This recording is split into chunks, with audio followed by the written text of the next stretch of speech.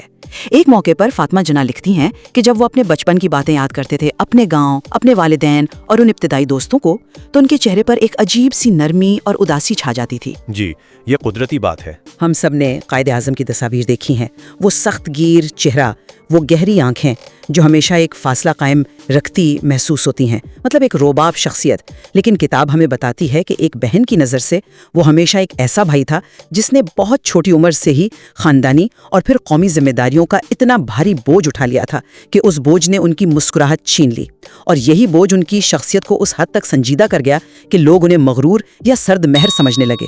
لیکن فاطمہ جناح نے اس تاثر کو توڑا ہے۔ بالکل توڑا ہے۔ انہوں نے دکھایا ہے کہ اس سخت سوٹ اور ٹائی کے خول کے اندر ایک انتہائی نرم اور حساس دل دھڑکتا تھا، جو اپنے ماضی سے، اپنے لوگوں سے اور اپنی تنہائیوں سے جڑا ہوا تھا۔ میں آپ کے اس تجزیے کی خوبصورتی اور اس کی گہرائی کو تسلیم کرتا ہوں۔ واقعی فاطمہ جناح کی کتاب میرا بھائی کی سب سے بڑی کامیابی ہی یہ ہے کہ وہ اس سنگلاخ قلعے کے اندر جھانکنے کا موقع دیتی ہے جسے دنیا قائد اعظم محمد علی جناح کے نام سے جانتی ہے۔ میں ایک لمحے کے لیے بھی اس بات سے انکار نہیں کروں گا کہ ان کے اندر ایک ایسا انسان موجود تھا جو یادوں، رشتوں اور تنہائی کی حدت محسوس کرتا تھا۔ جی، لیکن میری دلیل کا محور ہمیشہ سے یہ رہا ہے کہ انہوں نے کبھی بھی ان جذبات کو، اس نرمی کو یا اس اداسی کو اپنے فیصلوں پر اثر انداز نہیں ہونے دیا۔ جب فیصلے کی گھڑی آتی تھی، چاہے وہ بامبے کی سڑکوں پر ایک غریب وکیل کی حیثیت سے ہو یا زیارت میں موت کے بستر پر ایک گورنر جنرل کی حیثیت سے، تو جناح کا وہ فولادی ارادہ ہی تھا جو سب پر بھاری رہتا تھا۔ ہاں، ارادہ تو ان کا غیر متزلزل تھا۔ جو ارادہ بچپن میں بنٹے کھیلنے سے انکار سے شروع ہوا تھا نا، وہ بیماری کے بستر پر استری شدہ لباس کی ضد تک قائم رہا۔ فاطمہ جناح نے اس تضاد کو حیرت انگیز مہارت سے پیش کیا ہے کہ کس طرح ایک جسمانی طور پر نحیف اور جذباتی طور پر تنہا شخص اپنے ارادوں اور اپنے ویژن میں ہمالیہ سے بھی زیادہ بلند تھا۔ وہ ایک ایسے انسان تھے جنہوں نے اپنی شرائط پر دکھ بھی سہے اور اپنی شرائط پر تاریخ بھی رقم۔ اور شاید یہی اس بحث کا سب سے خوبصورت اور منطقی اختتام ہے جس پر ہم آج کی اس گفتگو کو سمیٹ سکتے ہیں۔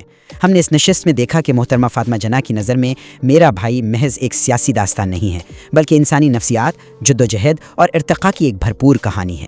میرا موقف یہ رہا ہے کہ جناح صاحب کی بشری کمزوریاں، ان کے ذاتی دکھ، بمبئی کی سڑکوں پر ان کی طویل اور کٹھن مسافت اور زیارت کی سرد راتوں میں ان کی خاموش کھانسی، یہ سب مل کر ان کی عظمت میں کمی نہیں کرتے بلکہ اسے کئی گنا بڑھا دیتے ہیں۔ بالکل ایسا ہی ہے۔ ایک ایسا انسان جو اندر سے ٹوٹا ہوا ہو، جو جسمانی طور پر کمزور ہو، اور پھر وہ ان تمام خامیوں کے باوجود ایک قوم کی تقدیر بدل دے، وہ اس خیالی ہیرو سے کہیں زیادہ متاثر کن ہے جو پیدائشی طور پر ہر کمزوری سے پاک ہو۔ صحیح۔